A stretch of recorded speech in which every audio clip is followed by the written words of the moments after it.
Aujourd'hui, je vous propose de découvrir une astuce que j'utilise et qui me permet de brûler tout mon bois mort directement dans mon jardin et ça en parfaite légalité.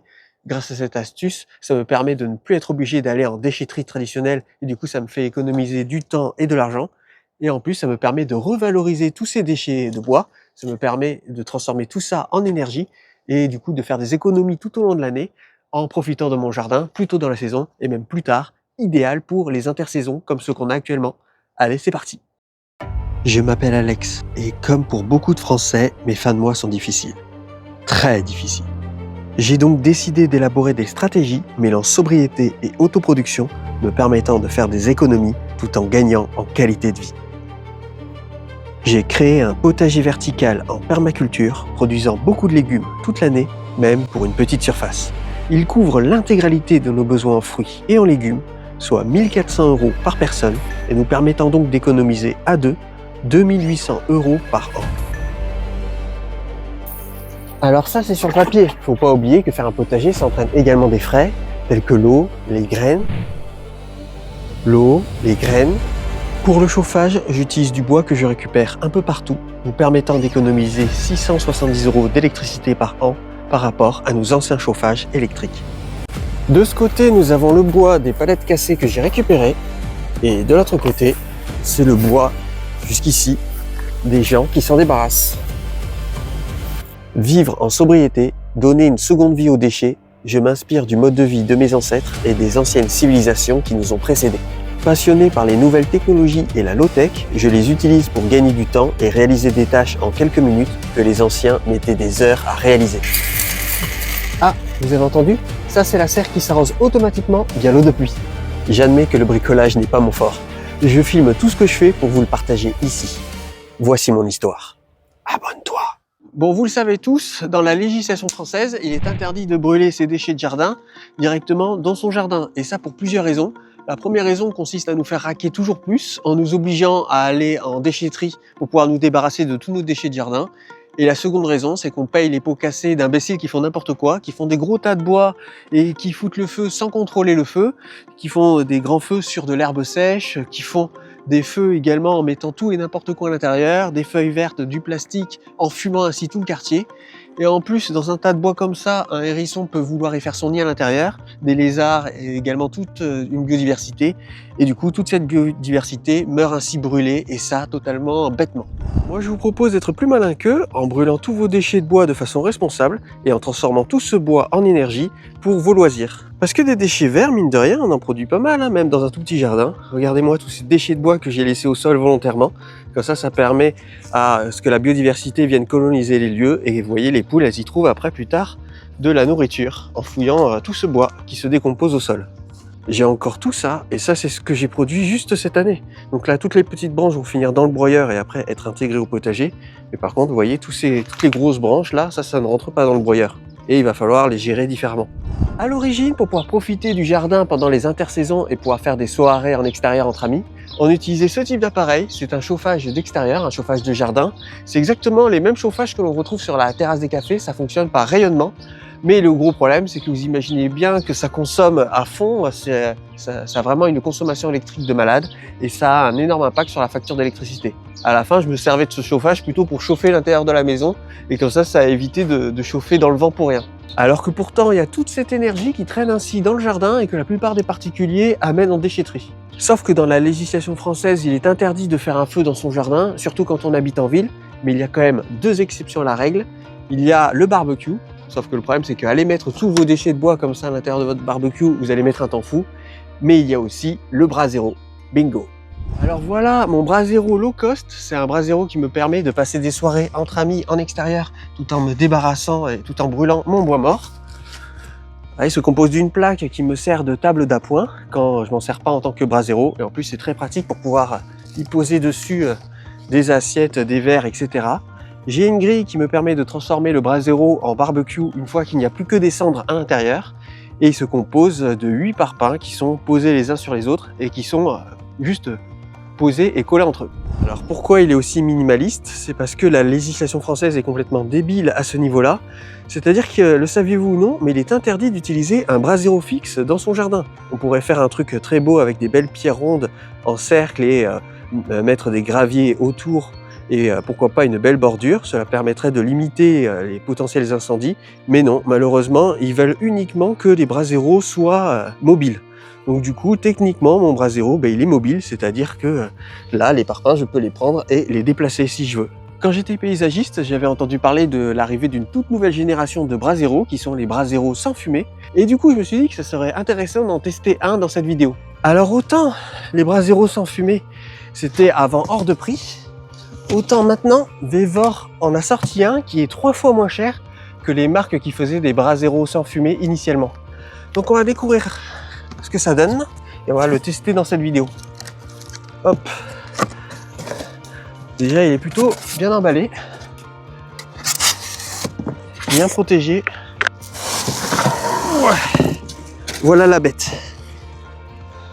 Est-ce qu'il y a des accessoires avec? Il y a ça. Alors voilà à quoi ressemble le Brasero Vevor. Il est équipé ici d'un cendrier pour pouvoir récupérer la cendre. Il est équipé également ici d'un petit outil pour pouvoir retirer le cendrier sans se brûler.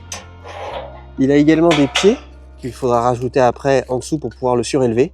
Et moi, le plus important, c'est que je puisse mettre exactement les mêmes dimensions de bois que je coupe initialement pour mon poêle à bois à l'intérieur du Brasero. Donc, hop, ça rentre parfaitement bien. C'est-à-dire que je coupe toutes mes bûches et tout mon bois à 40 cm. Et comme ça, là, je pourrai utiliser exactement le même bois que j'utilise pour mon poêle à bois et également pour le Brasero. Il a la même capacité que mon ancien Brasero, sauf qu'il il prend beaucoup moins de place au jardin et il est beaucoup plus esthétique. Alors j'ai fini de visser les pieds en dessous du Brasero, ici. Il y avait à l'intérieur également un petit bouchon qui permet d'ouvrir et fermer le cendrier. Voilà, quand on veut enlever les cendres et qu'on veut les mettre à l'intérieur du cendrier, il suffit de soulever le bouchon et de les faire glisser à l'intérieur. Maintenant, ce qu'on va faire, c'est qu'on va fabriquer ici un socle, un genre de terrasse qui va permettre de sécuriser au maximum le Brasero et de sécuriser au maximum les feux, tout en permettant de faire de l'inertie thermique, c'est-à-dire que la terrasse va stocker de la chaleur et va la restituer pendant plus longtemps, même une fois que le Brasero est éteint. Alors pour fabriquer le socle, je vais mettre ici une bâche tissée qui va empêcher la repousse des adventices. Ça va permettre d'éviter qu'il y ait de l'herbe sèche à proximité ici du Brasero, même si bien sûr je ne vais pas l'utiliser en été ou quand il y a un arrêté préfectoral qui a interdit d'utiliser les Brasero dans les jardins. On va utiliser, alors d'abord je vais couper la bâche pour avoir une forme plutôt rectangulaire.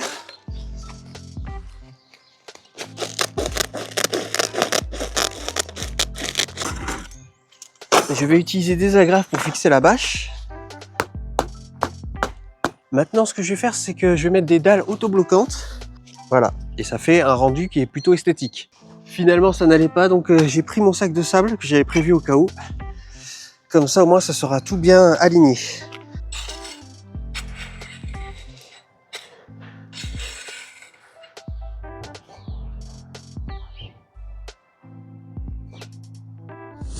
Et voilà le résultat. Franchement, je trouve que ça fait assez propre. Après, me connaissant, je vais sûrement faire de nombreux ajustements. Ça va permettre en fait de pouvoir faire des feux à l'intérieur du Brasero et de limiter grandement les risques. C'est-à-dire que là, si jamais il y a une braise qui tombe ici, elle sera arrêtée par les pavés autobloquants. Grâce à la bâche qu'il y a dessous, ça va empêcher la pousse d'adventice entre les pavés, mais il n'est pas impossible que je fasse un sablage en plus par-dessus. Et il n'est pas impossible également que je fasse des extensions de pavés sur les côtés. Mais franchement, je suis assez content de moi. Donc là, je vais pouvoir remettre ma plaque dessus en attendant. Donc ça, c'est une plaque de récupération. En vérité, c'est une porte de placard. C'est la porte de placard de ma chambre que j'ai coupée en deux et que j'ai récupérée, vu que j'ai changé le placard par des rideaux. Donc là, cette plaque, je vais la mettre en attendant et plus tard, je changerai par une plaque beaucoup plus esthétique. Et voilà, le gros intérêt de ce type de plaque, c'est que ça va me permettre de mettre du bois à l'intérieur sans qu'il prenne l'eau et ça va prolonger la durée de vie du Brasero. Et le dernier intérêt, c'est que ça permet d'avoir une petite table d'appoint quand on ne se sert pas du Brasero. Ça y est, il fait nuit, on va inaugurer ce fameux Brasero, on va le tester. J'ai deux petits allume-feu ici, un petit briquet infini. Hop.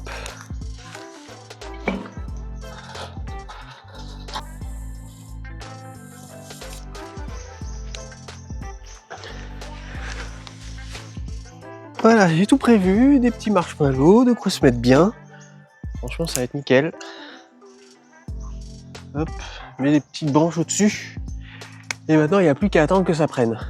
Alors là, il y a le feu qui est en train de commencer à démarrer. Et pour l'instant, il n'y a pas tant de fumée que ça. Il y en a un tout petit peu quand même. Mais par rapport à l'ancien que j'avais, Franchement, je suis assez surpris. On va quand même attendre qu'il se développe bien. Je l'ai bien chargé, comme ça on va pouvoir bien voir si ça fonctionne. Mais franchement, nickel. Hein.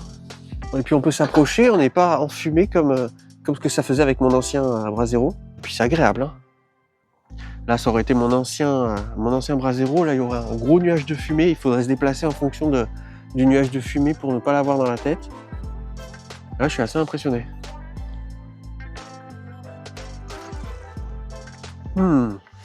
Je vais vous montrer une recette secrète. Je prends un chamallow. Hop, ici j'ai 2 tucs, ou 2, comment ça s'appelle déjà? 2 petits beurres. Je le mets ici sur les flammes. Un petit peu, pas trop.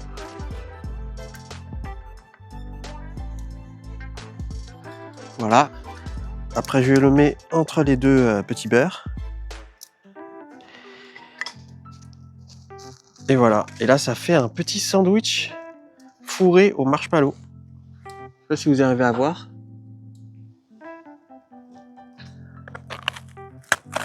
Oh, c'est trop bon. C'est trop bon, c'est énorme. C'est agréable. Oh, par contre, Oui, je l'ai un peu chargé. Tiens, faut faire quoi? tu le mets au-dessus de la flamme. J'ai jamais fait ça, je pense. T'attends qu'il faut pas qu'il soit trop croustillant. Il faut qu'il soit croquant sur le dessus et mou à l'intérieur. C'est comment? Tu le mets au-dessus des flammes. Au-dessus, là? Ouais. Dedans. Normalement, ça se fait au-dessus des braises. Mais bon. Là, vu qu'il pleuviote un peu, j'ai peur qu'on se prenne le déluge. De quoi? Il y a quasiment pas de fumée. Ouais. Pour moi, il n'y en a pas. Hein. Oui, c'est vrai. Mais si c'est un petit peu là, si on est un peu tatillon. Mais à côté, sur moi, il y en a pas du tout. Et pourtant, je l'ai bien chargé. Hein. Ça y est, là, il y a le feu qui s'est bien éteint. Il reste plus que des braises. Alors, c'est dommage, ça rend pas super bien à la caméra, mais en vrai, c'est magnifique. Et là, il y a vraiment pas du tout de fumée. On peut s'approcher, on peut profiter de la chaleur. Oh, franchement, je suis assez impressionné. Je ne m'attendais pas à ce que ça marche aussi bien. Alors, est-ce que ce Brasero sans fumée de la marque Vevor est validé? Eh ben oui, franchement, à 300%, on a passé une super soirée. Je trouve que c'est beaucoup plus sain de passer une soirée au coin du feu en extérieur que de passer une soirée en intérieur devant Netflix. Ça permet également de profiter de son jardin, qu'on passe énormément de temps à bien l'aménager. Eh ben, autant en profiter également, même pendant les intersaisons. Et si je devais trouver un défaut, franchement, je n'en vois pas spécialement. À voir bien sûr dans le temps ce que ça va donner. Bien sûr, je vous ferai un retour là-dessus vu que ça va devenir un accessoire indispensable de mon jardin. Et puis surtout à savoir que quand on voit le prix des autres marques qui font également des Brasero sans fumée, et quand j'ai vu que Vevor avait sorti un Brasero sans fumée plus de 3 fois moins cher que les Brasero des autres marques qui font ça habituellement, je me suis dit que franchement c'est une occasion à ne pas louper. Donc si jamais il vous intéresse, vous pouvez le retrouver en description de cette vidéo avec un code promotionnel. Maintenant, je vais vous partager ma technique simple et rapide pour transformer tous ces vieux tas de bois qui traînent ainsi dans le jardin en bois directement disponible pour le Brasero et pour le barbecue. C'est ultra simple. Je prends un guide dans la dimension du Brasero ou du barbecue. Je mesure. Je coupe un peu moins que le guide. Voilà.